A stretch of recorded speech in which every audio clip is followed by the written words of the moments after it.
సముద్రం మధ్యలో మంచినీటి బుగ్గ ఉద్భవించింది అని మీలో ఎవరికైనా తెలుసా? ఈ అద్భుతం సాక్షాత్తు భగవాన్ రాముల వారే చేశారు.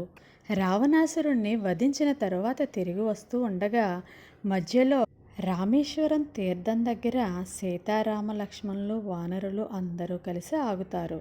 అక్కడ వారు 10 రోజులు ఆగవలసి వచ్చింది.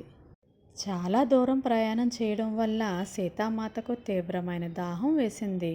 సీతామాత మాత్రమే కాదు, వానర సైన్యం మొత్తం దాహంతో అలమటించారు.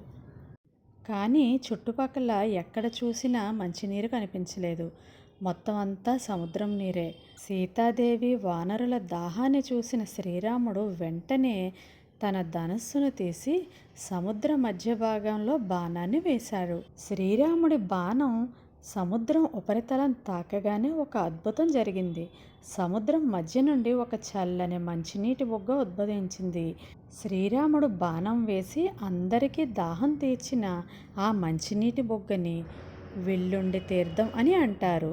తమిళంలో వెల్లుండి అంటే బాణం వేసిన చోటు అని అర్థం.